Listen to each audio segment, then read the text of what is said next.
Welcome to the Airgun Show. This week we've got the Crosman Phantom MkII brake barrel Springer on test. But before that, I'm back out on the graveyard shift using night vision and the Air Arms Ultimate Sporter to tackle an infestation of rats.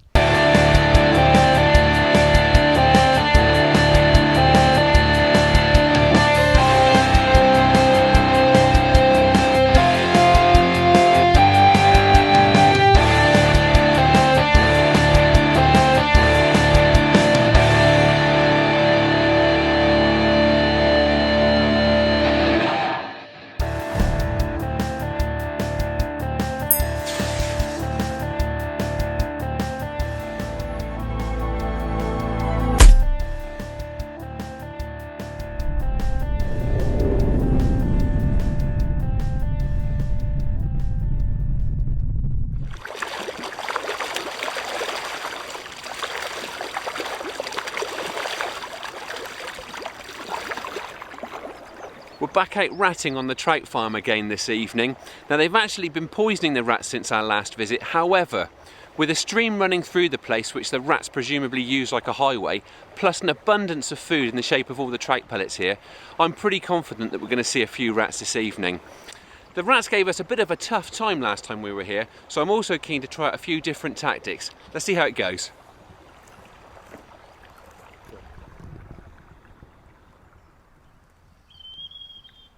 Right, we're back in the parking and storage area where we finished up last time, and there are plenty of signs of rats here. This bank in particular is riddled with holes and there are lots of runs too.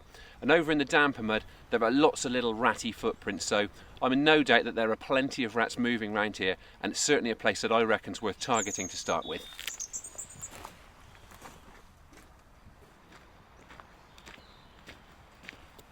With so many signs of rats, I'm confident that this is the place where I should base the evening's pest control activities.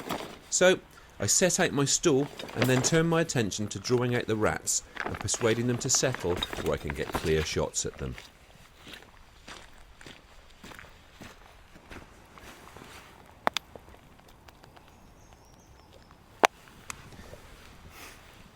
Right, I'm using quite a stodgy bait this evening. One problem we had last time is that we were using trout pellets to draw out the rats. Now, although it was working, they were quite big pellets and the rats had sussed out that they could come out, grab one or two and then run back in with them, which was making it very frustrating for me to try and steady the crosshairs and get a shot.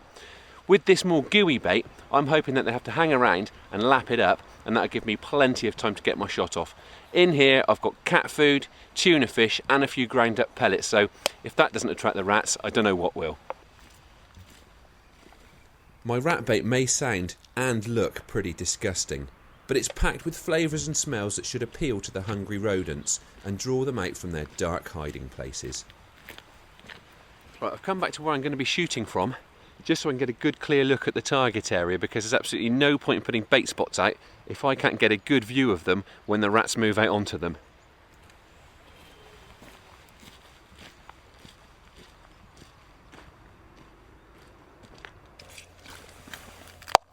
I'm hoping this splodge will tempt a rat or two out from under the container. Right, there's a really busy run here and a rat hole that's almost as big as a rabbit hole, so I've got to put a spot here.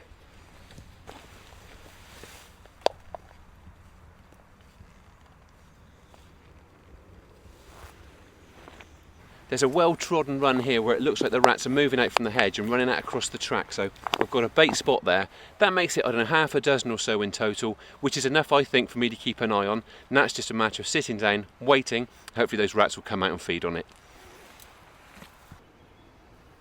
With the trap set, all I can do is settle into position and ready myself for what I hope will be some hectic shooting when the rats creep out at dusk.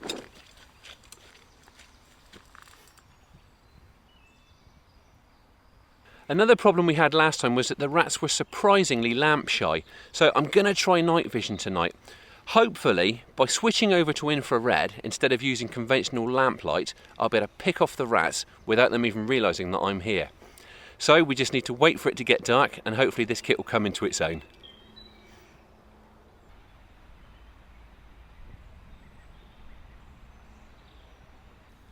I'm using the Air Arms Ultimate Sporter tonight, and it probably seems like sacrilege using a gun with such a great fitting stock when I'm shooting off my knees. However, I've said it before and I'll say it again.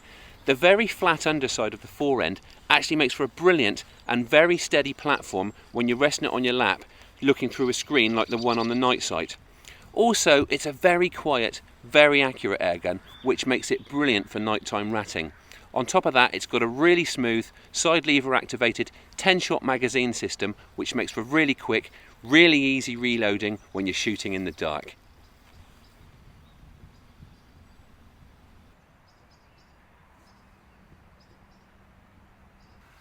There's no denying that I'm fully equipped for the job in hand, but the best gear in the world is no use at all unless my quarry shows itself.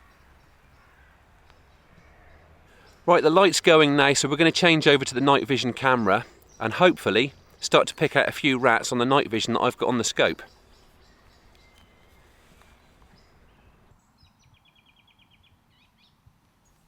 It's always an exciting time when night begins to close in on a ratting session. I scan the bait spots and the rats' hiding places among the pallets through the night sight. Initially, all is quiet, but it doesn't take long before we spot the first ratty activity of the night.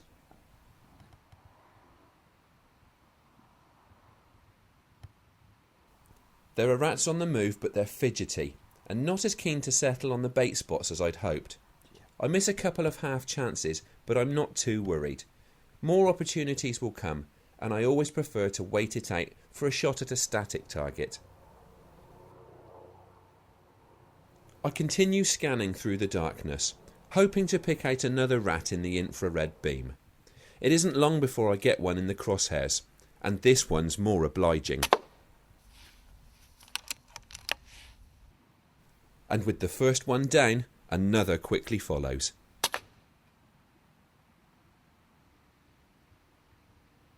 Switching from lamplight to night vision has evidently made a big difference, enabling me to spot rats and pick them off as they go about their nighttime business.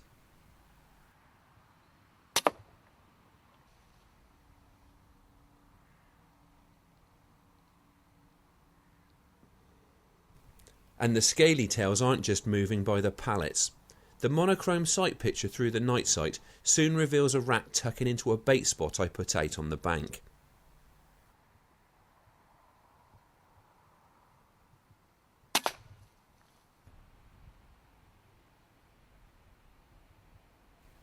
That sloppy bait is having the desired effect, and more greedy rats soon venture out to feed. Now we've got rats out feeding on two baits at the same time.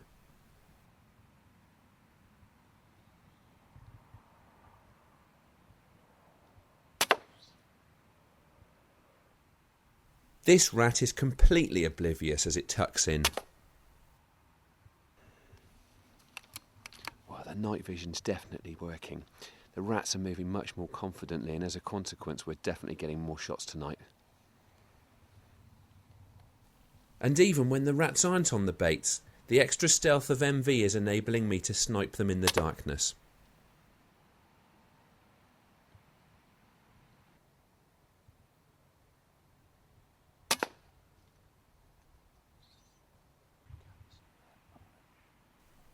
The action's coming thick and fast now, and there's no denying that the bait is working. This rat spooks and darts back under the logs, but it's got a taste for the fishy slop and soon creeps back out for another slurp.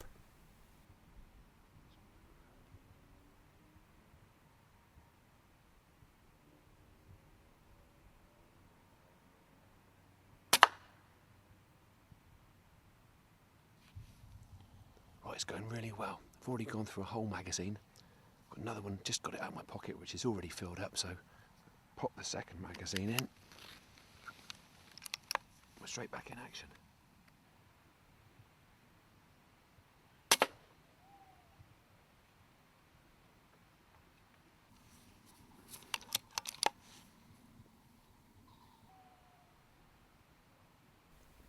There are rats moving everywhere, but they're not always willing to keep still.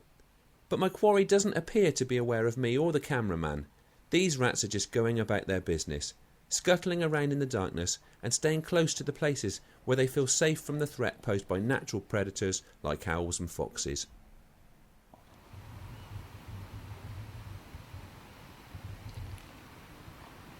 It's easy to get frustrated when rats are being fidgety, but I don't have to wait too long before a better chance arises.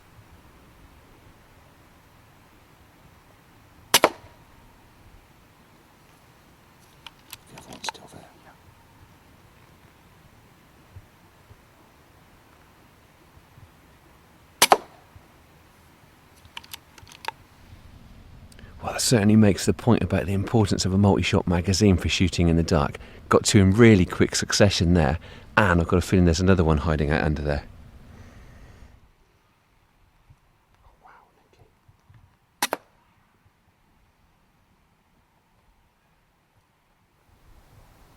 The rats really are moving in numbers now, and the gear I've kitted myself out with enables me to take full advantage of the situation.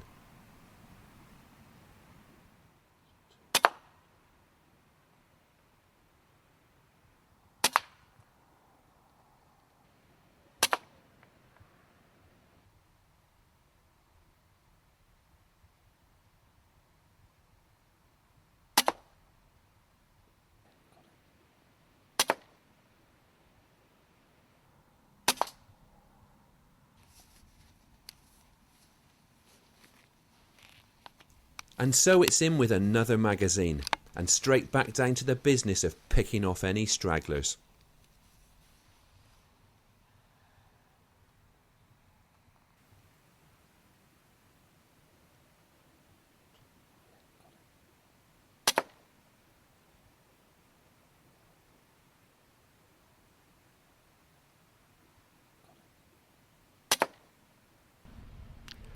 Well, that's gone really well. We've managed to pick a few rats off of those bait spots, but by and large, the most of them have been staying close to cover and underneath the pallets. Now, it's hardly surprising. We've heard a lot of owls about tonight, so I'm imagining that those rats feel a lot safer underneath that shelter. However, with the night vision, I've still been able to pick them off from those dark little corners. And it really is the NV rig that's made the big difference tonight. Without lamplight shining around, those rats have been a lot more confident, and consequently, we've been able to make a much bigger bag.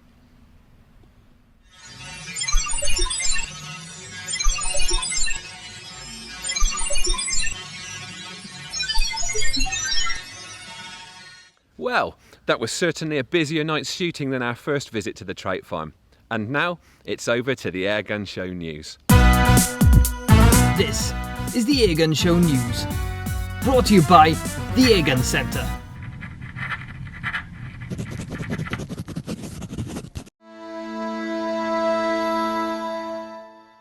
Vince Holland is the new World HFT champion after notching up a score of 115 during the championships at Kelmarsh Country Fair. It was an All England and All Air Arms top 3, with Dave Ramshed finishing second and Rudy Goldslade third. Poland's Szymon Bojanowski was top junior with 106. Jenny Stone won the ladies competition with 105, and Steve Whiting topped the recoiling class with 106. And Matthew Rawlings took the 2-2 title with a score of 96. Scottish politicians have heard that airgun licensing will do little or nothing to reduce criminal misuse of airguns. It will, however, add costs and bureaucracy to Scotland's firearms licensing system. Basque Scotland has told a government committee all the potential flaws in the system, but the committee said it still supports the introduction of licensing. Despite this, offences committed with airguns are at their lowest level since records began. Brits secured 2 gold medals at the IPC World Cup in Stoke Mandeville. Stuart Nangle took gold for GB in the men's SH1 air pistol, and Matt Skellen topped the standings in the mixed prone SH1 air rifle. And the men took gold in the team air pistol event too. It was a successful event for Britain, which was represented in every individual final. Parliament has ended ahead of the general election on the 7th of May, and shooters are encouraged to keep up their political efforts. Basque has told its members to do everything to make sure the new House of Commons supports shooting by contacting candidates to make sure they're aware of the benefits it provides. You can do that at Basque's dedicated website, politics.basque.org.uk. The award-winning Airgun maker Daystate is offering shooters the chance to win a Huntsman Regal worth almost £800, simply by sponsoring London Marathon runner Vicky Morris. Vicky is the partner of Team Daystate shooter and Midland HFT Winter League Series organiser Greg Hensman, and will be running the marathon on the 26th of April in aid of the Anthony Nolan Blood Cancer Charity. For every £1 you donate to the charity, Vicky will allocate you a number representing her finishing position in the marathon, and Vicky's placing in the marathon will then be the winning number. The deadline for entries is the 25th of April. For full details, head to daystate.com. And finally, it's just got easier to make a big noise about the benefits of shooting. Basque has published a new PR toolkit including a wide array of resources shooters can use to highlight the value of their sport. It includes infographics, videos, and essential information about the economic and environmental bonuses shooting provides. Check it out for yourself at the address on the screen now. That was the Airgun Show news.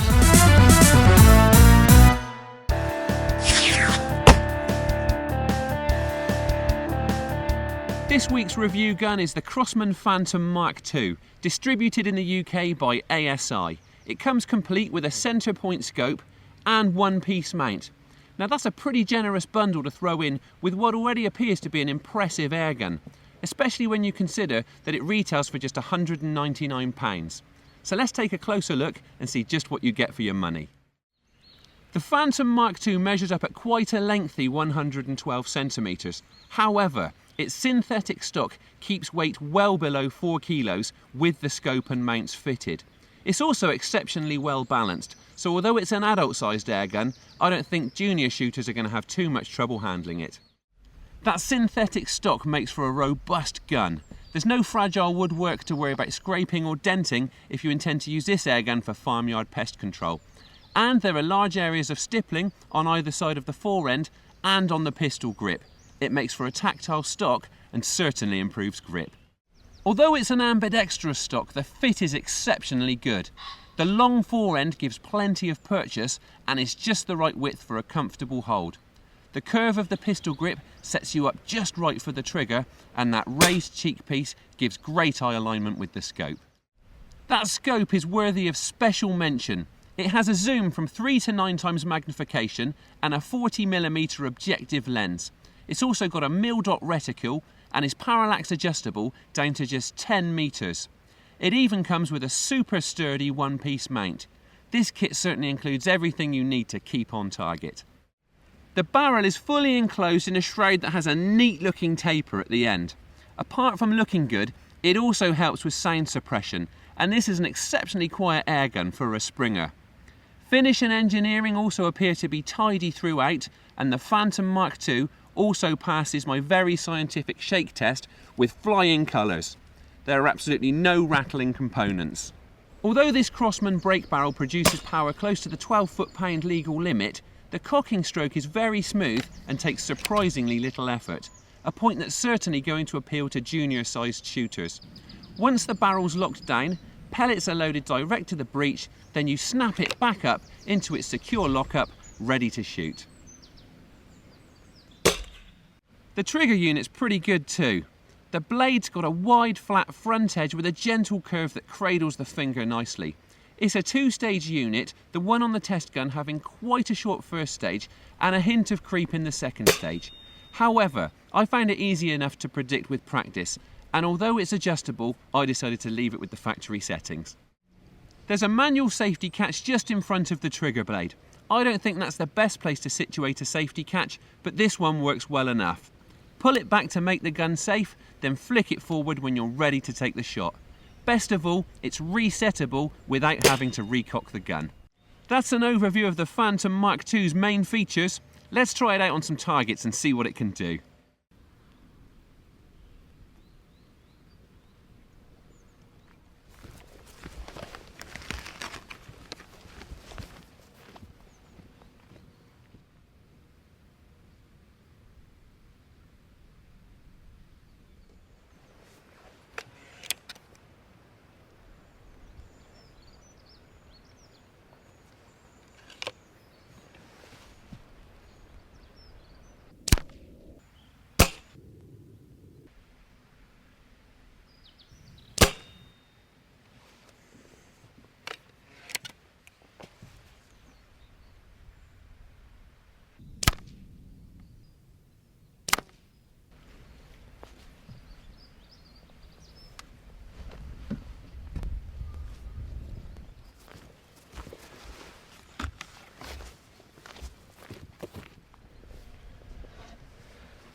Well, the .22 caliber test gun has turned out a 5-shot group at 20 metres of about an inch, and I reckon that would be closer to half an inch were it not for the one that I managed to snatch off to the right. So really enjoyable gun to shoot, easy to cock, and with very little felt recoil. It's the sort of air gun that's going to give you hours of fun shooting plinking targets, and I reckon it would also lend itself to close, and with practice, possibly mid-range hunting too. At under £200, the Crosman Phantom MkII is firmly at the affordable end of the airgun market, yet there are no obvious signs of corner cutting to keep prices down. And the fact that you get that quality scope and mount thrown in with the package really is quite exceptional. Anyone who's after a good-looking, break barrel airgun that's good fun to shoot and also up to the task of pest control should find this gun worth every penny of its asking price and more.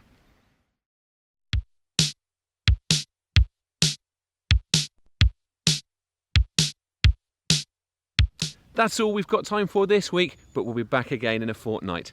Thanks for watching, and please don't forget to like us on Facebook and follow us on Twitter.